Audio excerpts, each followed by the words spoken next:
जिसकी बोल चाल पवित्र नहीं है, जिसका भोजन पवित्र नहीं है।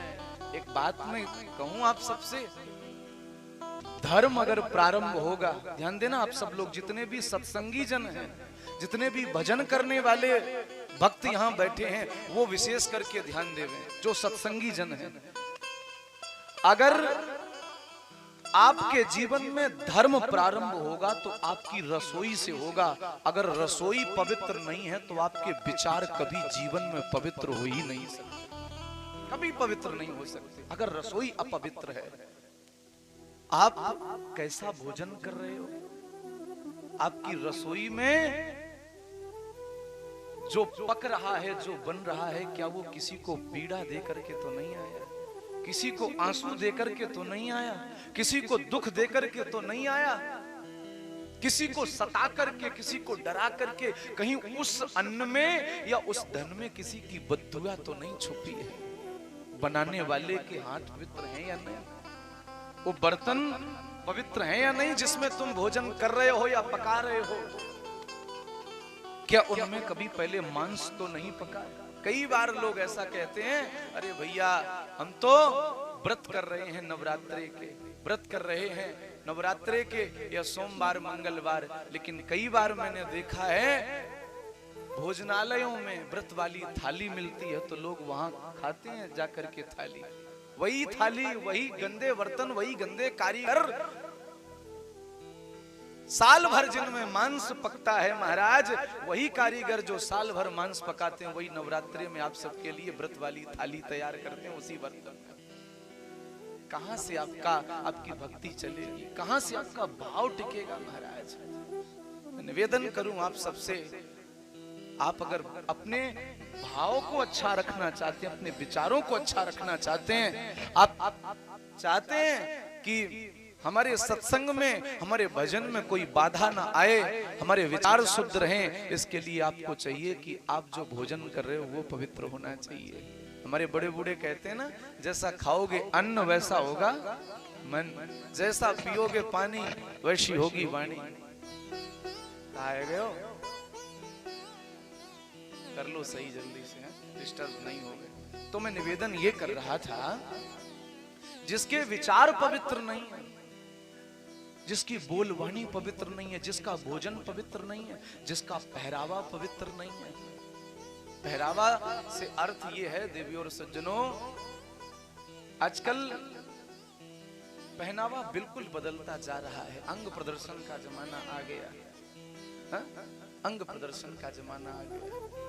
व्यक्ति की भावनाएं आपको देख करके दूषित हो जाएंगी। देवी और सज्जनों, ऐसा पहनावे को हम बढ़ावा ना, ऐसे पहनावे को बढ़ावा ना। आपके पास यदि 2 कुर्ता 2 पैजामा है तो आपको नियम बनाना है, जब आप नहाए तो जो पहन रखा है उसको धुल करके डाल दें, जो धुला हुआ है वो पहने, और आज जो धुला है उसे फिर कल पहने, और जो अभी पहन रखा है उसे फिर धुल करके डाल दें। मैं मानता हूं अगर ज्यादा वस्त्र नहीं है, 2 ही वस्त्र हैं, तो उनसे ही आपको चाहिए कि वस्त्र भले ही पुराने हों लेकिन वस्त्र गंदे नहीं पहनने चाहिए महाराज।